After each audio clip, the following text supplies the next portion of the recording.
Vamos a ver. Amenorrea, ciclo ovárico, adolescencia y bueno, sangrado uterino anormal. No se acordaron del ciclo ovárico.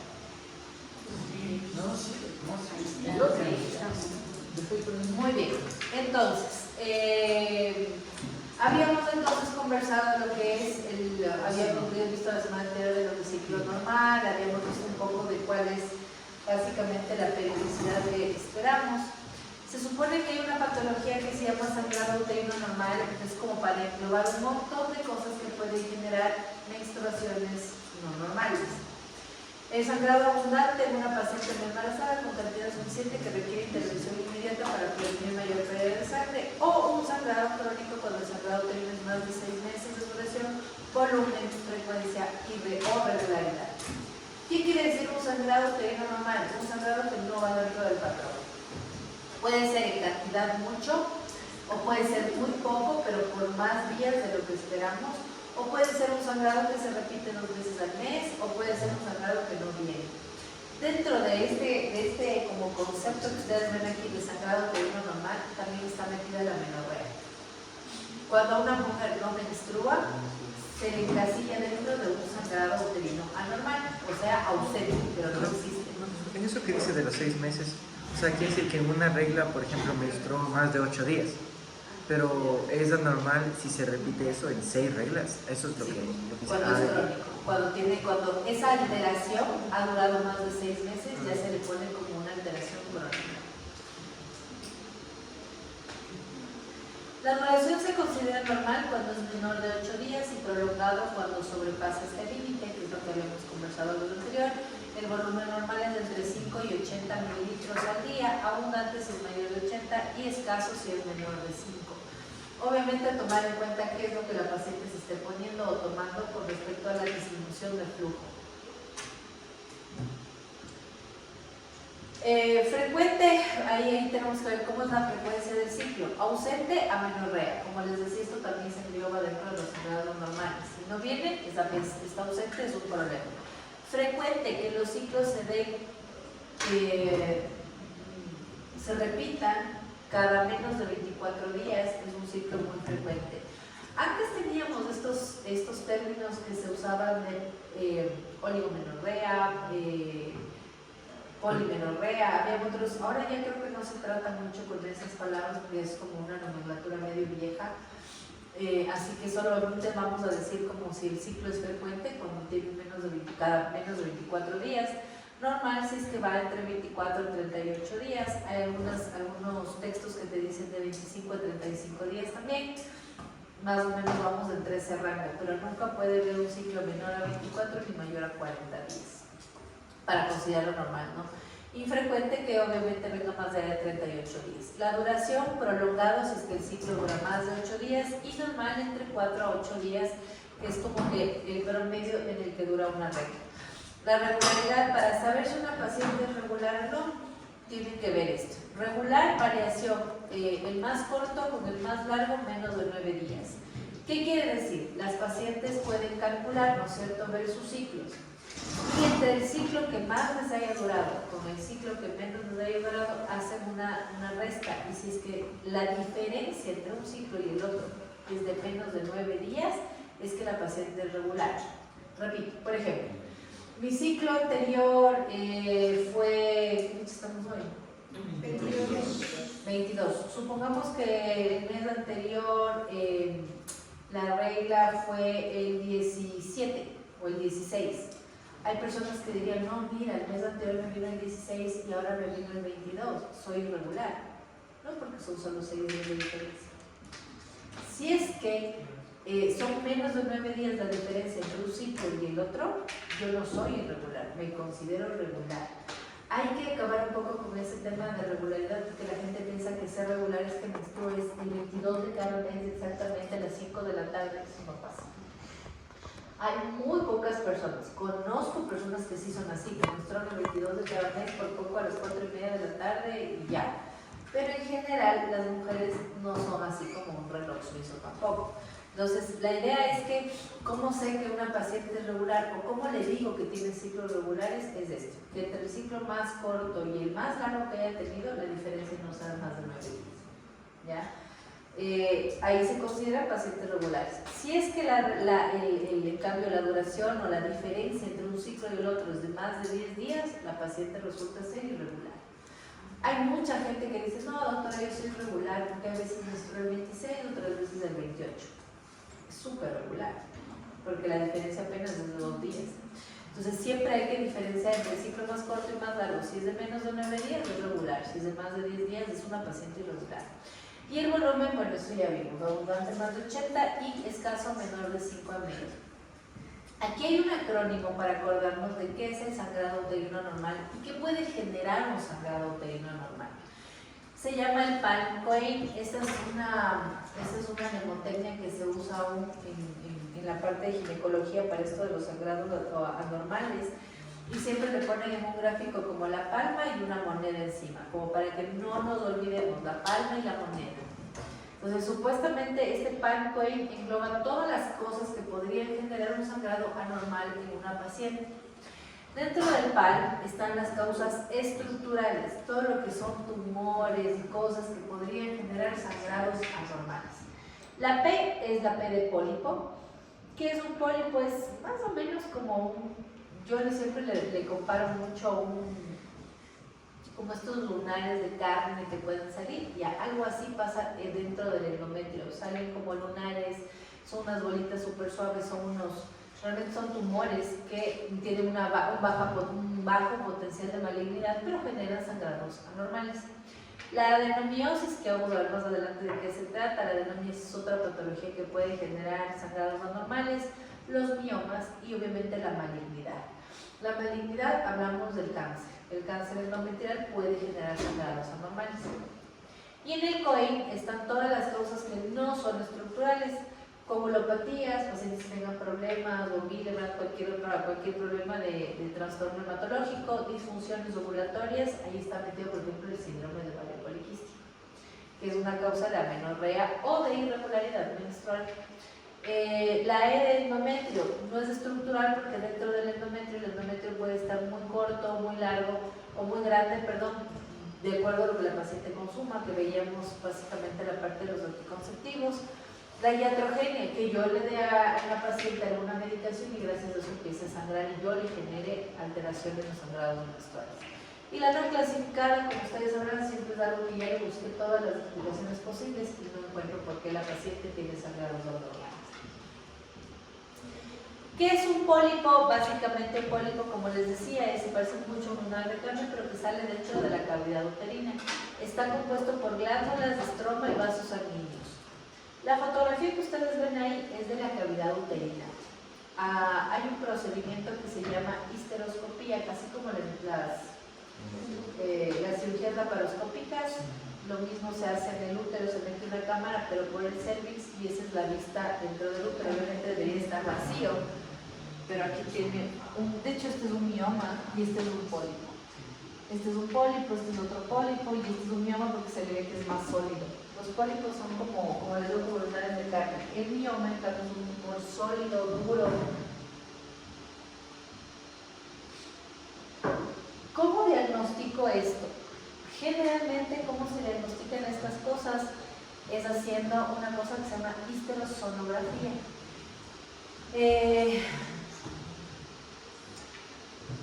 Las ecografías normales no pueden ver estructuras dentro del útero, a menos que la paciente esté embarazada.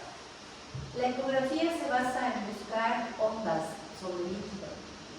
Para un embarazo es fácil porque en el embarazo ustedes siempre van a tener líquido dentro del saco gestacional. Pero como un útero no tiene nada dentro, está pegado entre sí. Acuérdense que la cavidad endometrial es una cavidad virtual. El útero no está abierto, el útero está así. Entonces, si yo tengo un pólipo adentro no me voy a dar cuenta. En el eco capaz ni lo veo, pero si sospecho de esto, la histerosonografía es hacer un eco, pero meterle agua dentro del útero. Entonces, aquí lo que hicieron es meter agua dentro de la cavidad endometrial y la cavidad endometrial se expande y me deja ver que hay adentro. Es un eco especial donde se mete agua y Yo puedo ver si es que hay un pólipo, un mioma, y miren, ahí encontraron un pólipo que es de esa bolita. Los pólipos tienen bajas probabilidades, como les decía, de ser cancerígenos, pero tienen un problema y es que generan sangrados anormales.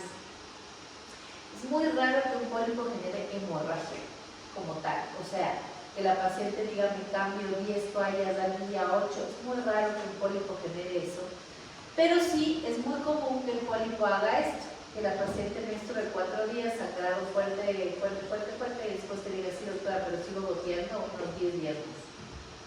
Ya no menstruo mucho, pero tengo un goteo de 8 a 10 días más con ese sangrado café, que sigue. Ahí, por ejemplo, no sospecha de pólipos, porque los pólipos tienen esa característica, mantener un sangrado constante, porque aparentemente estas bolitas como que lastiman el endometrio. Cuando las pacientes menstruan, esto como que sigue menstruando por los lados, pero es cantidades pequeñas, por eso es que es raro que alguien tenga una hemorragia por un pólipo, pero sí sangrados de 15, 20 días incluso al mes. A la final termina con anemia, pero después de un año de sangrar así, ¿no? La otra causa es la adenomiosis. La adenomiosis es la presencia de glándulas endometriales en el miometrio.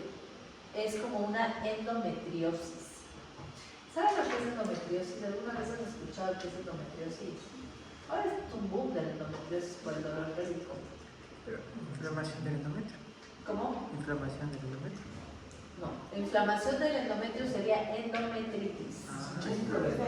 Es la endometriosis. Perfecto, es endometrio ectópico. El endometrio se supone que debe estar aquí dentro de la cavidad. Pero la endometriosis, el endometrio se sale por otros lados, se sale por las trompas, y de lo que se sale por las trompas se pega en el ovario, en el intestino, en la vejiga, donde sea.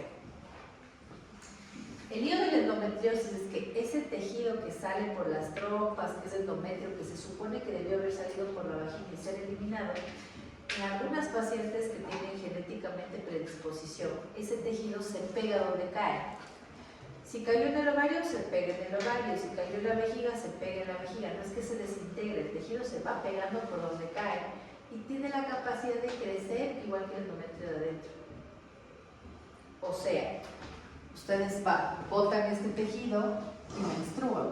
Si este tejido se pega en el ovario, este puntito también va a menstruar, va a sangrar. Entonces todos los puntos que se queden por fuera van a sangrar. Por eso la endometriosis, no me voy a meter mucho en eso porque eso es parte del capítulo de dismenorrea, pero por eso la endometriosis duele mucho en la mayoría de las pacientes. Uno de los signos patognomónicos de la endometriosis es que la paciente vomite, no pueda vivir en los días de la menstruación, tenga náuseas, que le duele la pelvis de una manera tenaz, que se le baje la presión, que tenga que pedir permiso en el trabajo, en los estudios, porque no puede trabajar en esos días. Eso, por ejemplo, no es normal y se sospecha de endometriosis porque es un sangrado pélvico, están sangrando por dentro. ¿Qué es la adenomiosis? Es un tipo de endometriosis. ¿Cómo funciona la adenomiosis? Esto no habrán escuchado en su vida. Este tejido que está aquí, como decimos que es ectópico, lo que hace es meterse en el miometrio. En vez de quedarse donde debería estar, se le ocurre meterse en el miometrio. Es como que rompe las fibras musculares. Es el endometrio metiéndose donde no debe. Se supone que aquí hay una diferenciación de capas. Tienes miometrio y endometrio. Pero al endometrio se le ocurre hacer esto y se mete en el miometrio. Eso es un tipo de endometriosis porque es endometrio ectópico. Está donde no debería estar. ¿Ya? ¿Cómo se llamaba? ¿Cómo? ¿Cómo se llamaba? Adenomiosis. Esta patología es un problema porque esta sí genera hemorragias. Esta genera hemorragias tenaces. Estas son de las pacientes que dicen entre el primero y el tercer día de la regla yo puedo usar 20 toallas al día y de las toallas que uso son nocturnas y me baño en sangre. Estas pacientes son las que en menos de 3 o 4 meses terminan con unas anemias muy fuertes o terminan en el hospital porque realmente sangran mucho. Las adenomiosis no se pueden ver mucho ecográficamente. Este es un eco de un útero. Esto que parece que una bolita navideña es el útero. Y se supone que estas bolitas que están aquí pueden ser sugestivas de endometrio que invadió la capa miometrial. Pero realmente la ecografía no es muy sensible para ver eso. Eso solamente es como una sospecha. Te dicen, parece, podría ser que tiene una adenomiosis. ¿Por qué creen que este útero puede sangrar tanto? Después de lo que les he dicho. Se está descamando desde el propio miometrio. Porque el músculo está muy isolado, como un vascularizado. Creo que tiene bastantes partes de la mente en distintos lugares y todos esos sangran al mismo tiempo. Tal vez como que está Están en muchos lugares y como les digo que invade el miometrio, realmente el endometrio rompe el músculo. Se supone que el útero, cada vez que una mujer acaba de menstruar, se hace bolita, bolita, bolita y se comprime. Por eso los días de la menstruación a veces duelen, porque se supone que pero es un dolor leve, ¿no? De un 1 sobre 10 tiene que ser un 1 o 2. El útero se contrae para evitar el sangrado menstrual. Cuando se supone que ya se descama todo el endometrio, el útero hace esto y se cierra para que todos los capilares que están acá adentro se terminen de cerrar y ya no tengas que sangrar más. ¿Cuál es el lío de la adenomiosis? Que estas fibras musculares están rotas y ya no sirven. El útero se vuelve como un útero, no sé si la palabra es fofo, pero ya no es un útero duro como es músculo, sino que se vuelve muy suavito porque pierde la estructura muscular. Entonces el útero no tiene esa capacidad de contraerse y cerrar los vasos, por eso es que las pacientes tienen hemorragias fuertes. La adenomiosis lastimosamente solo se diagnostica con histopatología. El eco puede ser sugestivo, pero lo único que te diagnostica es sacarle el útero a la paciente. ¿Ya? Aquí es cuando ahí habrán escuchado en su familia, tías, hermanos, abuelas, demás, me sacaron el útero porque tenía una hemorragia, hemorragias terribles. Tenías miomas, ¿no? No tenía nada, pero sangraba de una manera exagerada, entonces me sacaron el útero. Esa, por ejemplo, es una consecuencia de no encontrar algo aparentemente estructural y ya pues en el histopatológico te dicen tiene adenomiosis. El tratamiento ahorita es sacar el útero y la otra opción es cortar la regla. Cortar la regla. O sea, dejarle a la paciente sin menstruar. Si le dejas sin menstruar, ya le solucionas los hemorragias. Hasta que caiga en menopausia. Y ya cae en menopausia. Miomatosis. La miomatosis uterina son tumores del músculo. Estos, en cambio, son tumores a base de células de músculo liso que salen obviamente en el miometrio. El 50% de estos pueden ser asintomáticos y el otro 50% puede generar algunos problemas. Este, por ejemplo, es un útero partido en dos, pero es un útero completamente deforme, porque solo lo que queda de útero es esto, que es el cervix. Este es el cuerpo, lo que queda del cuerpo, y tenía un mioma aquí, y este mioma que obviamente se cierra y se come todo el cuerpo del útero. Y aquí una trompita, por si acaso. Ese mioma, o los miomas, son tumores sólidos, igual tienen baja posibilidad de malignización, pero no nula.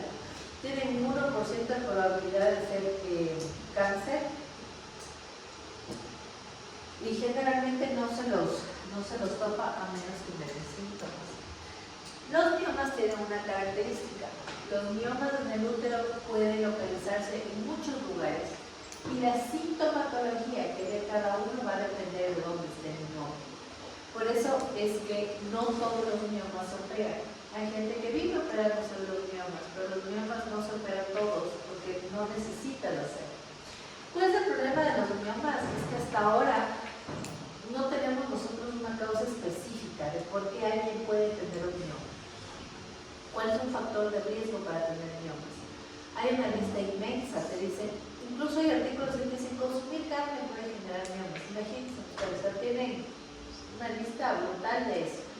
La primera causa, factor de riesgo pone la nuliparidad. La gente que nunca ha tenido bebés tiene riesgo de hacer miomas.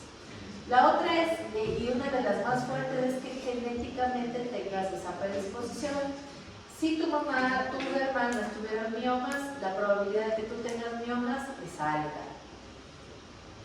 Que no tengas hijos, aumenta la probabilidad.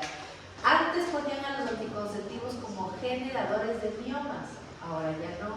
Ahora hay artículos que dicen que incluso los anticonceptivos se supone que frenan el crecimiento, no los desaparecen, pero frenan el crecimiento de los miomas. Entonces, estos tumores se alimentan a base de hormonas, por eso es que creían que los anticonceptivos simplemente hacían que crezcan. Pero ahora tenemos como que una nueva evidencia que dice que los miomas crecen con la ovulación. ¿Se acuerdan que vimos del ciclo ovárico y vimos que hay un pico de progesterona después de la ovulación? Aparentemente que alimenta a los miomas más que el estrógeno es la progesterona y lo que hace que crezcan es ese pico después de la ovulación. Por eso dicen que los anticonceptivos al bloquear la ovulación pueden evitar que sigan creciendo los miomas. Entonces ahora les pones como un factor protector. Entonces, como no sabemos la causa, no son tumores que operamos así como mira, tienes un mioma de 2 centímetros, saquémoslo. No, porque puede ser que de aquí en 3 a 6 meses la paciente vuelva a tener otro mioma y no le puedo operar todos los años. Entonces, el problema con los miomas es que hay que verificar cuál debo sacar y si es que es oportuno. Aquí tiene un mioma que se llama mioma pediculado o subseroso. Estos miomas crecen justamente dependiendo de la serosa del útero. Estos miomas, por ejemplo, está aquí pediculado, depende de un pedículo chiquito y el mioma está colgando aquí. ¿Ustedes creen que este mioma me puede generar algún problema? Quiero lluvia de ideas, ¿sí? ¿No? ¿Qué cosa me podría generar ese mioma? Yo creo que sí.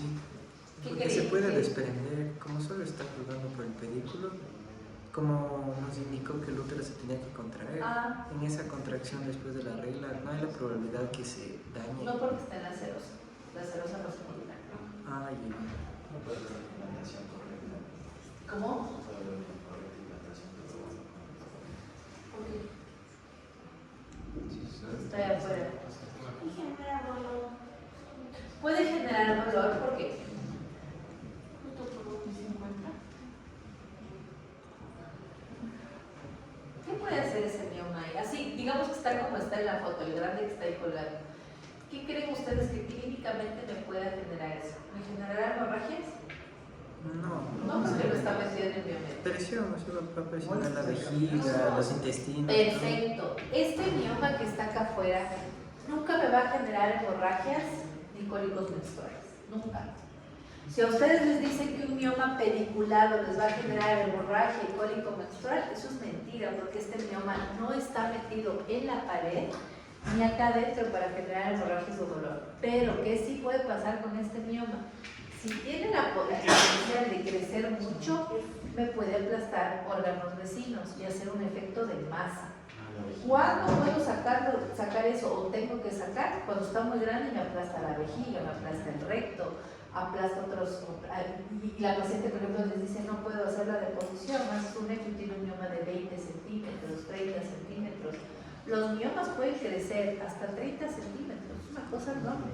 Y si en este caso presionaría los nervios, ¿puede sacar de ahí? Puede ser, claro. Es que el problema es que cuando es efecto de masa va a tener clínica. Mientras este mioma no haga efecto de masa, no se toca. Si alguien les dice: tiene un mioma subseroso de 2 centímetros, no va a hacer nada. Si tiene 2 centímetros de allá el mioma, que no les va a molestar. Lo que sí a los miomas se les observa cada año porque pueden crecer. ¿Cuál es la diferencia entre un pólipo y un mioma?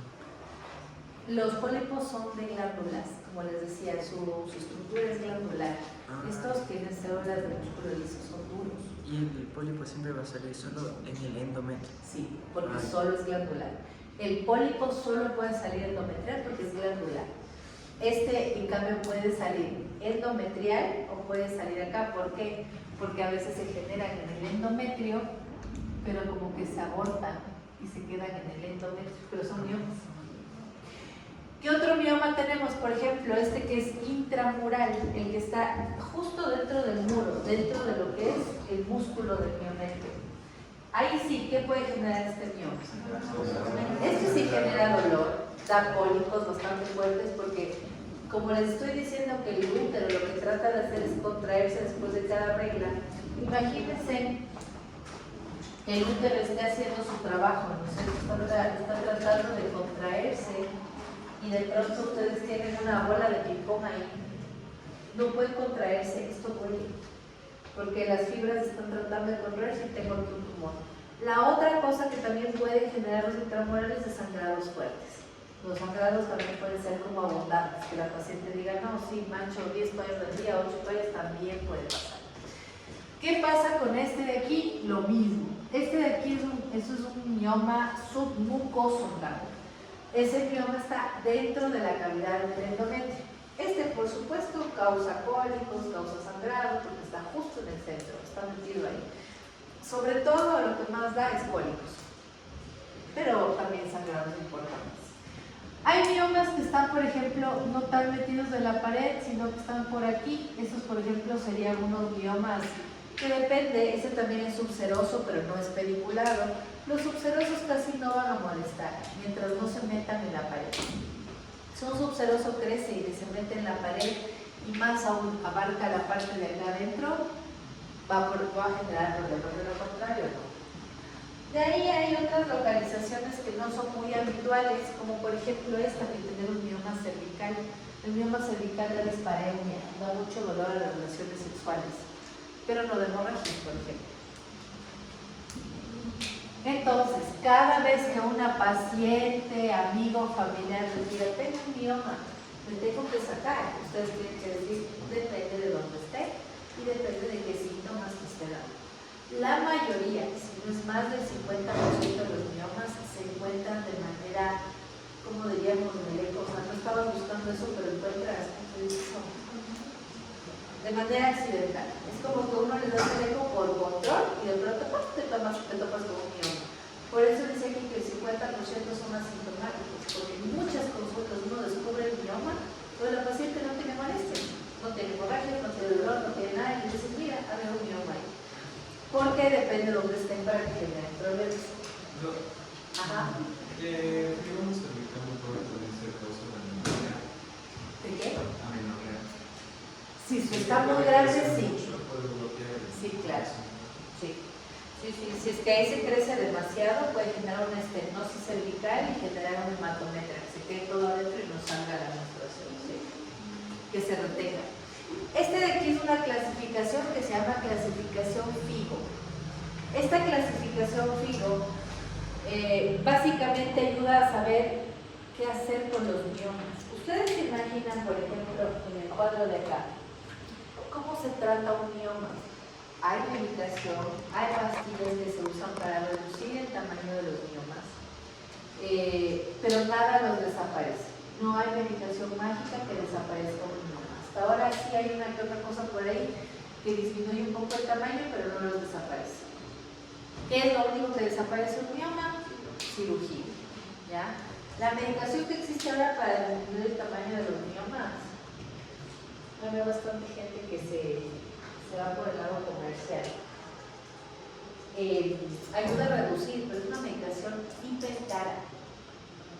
Son medicaciones de $300 al mes que tienes que usar 6 meses al menos para que al final igual se tenga que operar. Entonces, como mejor se operan y gastas básicamente la mitad. Entonces, bueno, hay que siempre pensar un poco también en qué le va a servir el paciente, ¿no? Por ejemplo, digamos que tengo este mioma de aquí y lo vamos a sacar porque ya mide 15 centímetros y la paciente no puede orinar. ¿Cómo le sacarían ese mioma? ¿Por dónde entrarían a sacar ese mioma? Por la paroscopía. Por la paroscopía o incluso por la parotomía, si es que alguien no sabe hacer la paroscopía, le abre la panza y le saca el mioma, ¿no es cierto? Pero digamos que por la paroscopía sería lo más lógico. Le sacan el mioma y ya está aquí. ¿Qué pasa si el mioma está aquí? Está en la pared, dentro de la pared. Por el cervix. Ay, me quiso sacar el ojo. No. También podría ser por la parotomía o por la paroscopía, lo mismo. Porque siempre se abre por aquí, haces una pequeña incisión y sacas el mioma. ¿Cómo voy a sacar este mioma que está acá? Por el útero, por el cuello del útero. Ahí sí voy a entrar por acá con la camarita, una camarita que se llama histeroscopio, que es la imagen que vieron en el anterior, en la primera diapositiva. Y este estereoscopio tiene pinzas y todas las cosas que son unas micropinzas enanas para sacar todo lo que tenga dentro, ¿ya? Entonces, si yo tengo un mioma aquí, es importante saber que la vía de abordaje es intrauterina. Siempre es importante valorar todo eso hasta cuando les pregunten cosas. Si ustedes dicen, mira, tengo un mioma, me van a abrir para sacarme eso. A ver, déjame ver dónde está. Si el mioma está dentro, no te pueden abrir, porque no le pueden abrir al útero como una sandía para sacar una bolita que podía sacar vía vaginal en una cirugía ambulatoria, ¿no? Porque eso se hace, te demoras 15 minutos y la persona se va a la casa. Entonces es diferente, ¿no? La vía de abordaje de los que están por fuera a los que están por dentro. Ahora, según la clasificación que está en el cuadro que les voy a enseñar a continuación, hay miomas que no son tan estrictos y se quedan acá, acá o acá. Hay miomas que hacen esto. Entonces tengo un 40% acá y un 60% acá. Hay miomas que hacen eso. Entonces, si tengo un mioma intramural que también es submucoso, va a ser un mioma que me va a doler y me va a hacer sangrar brutalmente. ¿Y cómo se trata este? Por lo general, vía vaginal, lo que se hace aquí es como excavar un poco para poder sacar el mioma. ¿Cuál es el riesgo? Romper el útero o perforar. Pero hay miomas, no todos son tan estrictos, no todos se quedan o en la pared o adentro. Hay miomas que se comparten. Y hay miomas que hacen esto. Como el de la foto primera que vimos de ese abierto, del útero abierto como el libro. Un mioma que se coma la parte submucosa, intramural y subserosa. Esos miomas, por ejemplo, ya no se pueden sacar. Por eso le sacaron el útero a San Vicente. Porque ya no hay útero. Ya básicamente todo es un tumor. Entonces, los miomas se clasifican de acuerdo a eso. Arriba ustedes tienen mioma submucoso, que son los miomas que están solo dentro de la cavidad. Si le ponen clasificación 0 fijo, quiere decir que está completamente dentro y punto. Eso se saca rápido y hasta luego. El 1 dice menor del 50% intramural, eso quiere decir que está dentro, pero hay un pedacito que se mete a la pared. Y el 2 es que está mitad-mitad, mitad dentro de la pared, mitad en la cavidad. Acá, por ejemplo, dicen, otro mioma es el contacto con el endometrio 100% intramural. Cuando dicen FIGO 3, quiere decir que está todo dentro del muro, dentro de la pared. Pero tiene contacto con la parte interna, pero no entra. La otra es que solamente es intramural, está lejos. El 5 subseroso mayor o igual al 50% intramural, quiere decir que hay 50-50. Mitad afuera, mitad dentro de la pared. Es como que los miomas se van saliendo. El 6 subseroso menor al 50%, el 7 subseroso pediculado. El 7 es el que vimos que era el que estaba solo de un pedículo y la bola afuera, que decíamos que ese casi no molesta a menos que se haga muy grande. El 8 ya nos digamos los que son súper raros. Cervical, a uno que se le dice parásito porque a veces están simplemente como que al lado del útero, salieron por algún lado y se quedan ahí. Esos ni se topan a menos que crezcan. O los intraligamentarios que a veces pueden aparecer entre el ligamento redondo. Los híbridos, este de aquí es el submucoso subseroso, que es el que decíamos que ya se come todo el útero. Los que se ponen como clasificación 2-5 son los que se comen absolutamente todo como el que está acá. Ese de aquí ya desapareció básicamente la estructura del útero, solo el cervix y un poquito de fondo uterino. ¿Cómo se diagnostican los miomas que están dentro de la cavidad? Igual, por esa histerosonografía que les decía, que es el eco metiendo agua. Este es un eco, por ejemplo, de un eco normal. Este es del endometrio. ¿Qué pueden ver ahí? Nada, solo ven endometrio. Y de hecho es una parte más blanquita que el resto. Entonces, ese es el endometrio. Ok, ahí ustedes no pueden ver si hay algo o no hay algo. Por eso les decía que la histerosonografía hace esto. A esta misma imagen le metieron agua. Entonces, cuando yo, por ejemplo, veo esto muy grueso, mando a hacer ese examen y digo, ok, ¿cuáles son las posibilidades? ¿Que tengo un pólipo o que lo que yo vea realmente es que el endometrio está muy grueso? Aquí en este caso solo estuvo grueso porque no hay nada. En este caso, miren esa mega, ese sí es un mioma. ¿Cuál es la otra parte del acrónimo MAL? La última, que es la M de malignidad, que básicamente es la hiperplasia del endometrio, que es con atipias, que puede ser cáncer endometrial. ¿Cuáles son los riesgos? Edades mayores de 45 años, que la paciente sea obesa. ¿Por qué? Por la mayor producción estrogénica. Acuérdense siempre que la grasa aumenta la cantidad de estrógenos. Si una paciente tiene cáncer, una de las obligaciones del médico es hacer que baje de peso, porque si no los cánceres se reactivan, pues se metastatizan más rápido. Menarquia temprana, más tiempo de exposición a estrógenos, menopausia tardía, lo mismo. La diabetes, porque la diabetes viene relacionada con la obesidad y los daños oxidativos que genera la diabetes. La nuliparidad, nunca en tu vida has tenido un periodo de amenorrea de 2 años, que te genera el tener bebés. Cuando una mujer tiene bebés, tiene 9 meses o 10 meses de embarazo básicamente y 1 año de lactancia más. Entonces pasas un montón de tiempo sin menstruar y aparentemente ese es un factor protector. Ahora, en quienes no se han embarazado, pero usan ahora estos métodos que bloquean la regla, también es un factor a favor. El síndrome de ovario poliquístico básicamente tiene que ver con la parte de la diabetes, con la resistencia a la insulina y el daño oxidativo.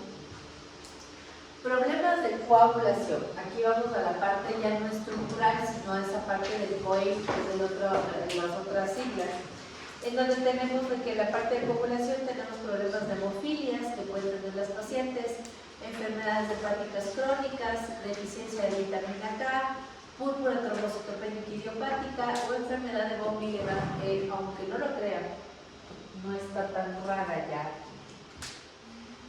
¿Cómo podría yo saber si alguien tiene un problema de coagulación? Ver si la paciente desde que menstruó tiene hemorragias.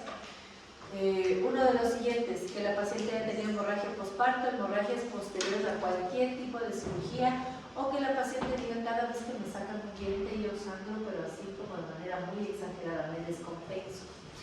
2 o más de los siguientes síntomas, que tenga 1 o 2 veces al mes de equimosis, epistaxis 1 o 2 veces al mes, que tenga sangrado por la nariz, que sangre por las vacías frecuentemente sin tener gingivitis, obviamente, y a la historia familiar de alguien que tenga antecedentes de hemofilias.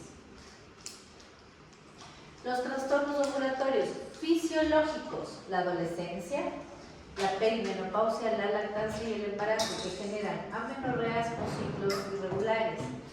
Dentro de los patológicos, el ovario poliquístico, hiperplasia suprarrenal congénita, tumores productores de andrógenos, disfunción hipotalámica como anorexia, obesidad, lo mismo que habíamos conversado en la amenorrea, es exactamente lo mismo. Hiperuratinemia, enfermedad tiroidea, enfermedad coxaria, secundarias de radioterapias o medicamentos que generen problemas menstruales. Entonces, en trastornos ovulatorios, básicamente el trastorno ovulatorio lo que genera es la amenorrea, y la amenorrea va dentro de todo el capítulo de sangrado anormal. ¿Qué problemas pueden haber en el endometrio? Deficiencias propias endometriales de la producción de vasoconstrictores, y esto solamente se puede ver con biopsias endometriales. Aumento excesivo en la producción de plasminógenos, sustancias que proveen vasodilatación y la prostaciclina. Y causas iatrogénicas, dispositivos ultrauterinos, cosas que ustedes pongan para que las pacientes o no menstruen o capaz les dieron algo que les dio hemorragia, también puede pasar. Anticonceptivos orales, progestágenos, moduladores de los sectores progestacionales, agonistas de hormona liberadora de gonadotropina, que es amenorrea. Los anticonvulsivantes generan alteraciones menstruales porque a veces generan amenorreas o no sangrado al mes. Antibióticos y antidepresivos. ¿Cuál es el problema con los antidepresivos y los anticonvulsivantes? Es que estos, como les decía la otra vez, pueden metabolizarse en el hígado, en el P450, y eso hace una competencia a veces con los anticonceptivos en mujeres que usan anticonceptivos y generan alteraciones de la regla menstrual. A veces no menstruan, o como les decía, menstruan 2 o 3 veces en el mismo mes, y esa es parte de lo que es sangrado anormal. Muy bien. ¿No me puede regresar ¿A cuál? a la pregunta? Muy bien, chicos. Entonces, vengan estudiando porque el jueves tenemos prueba.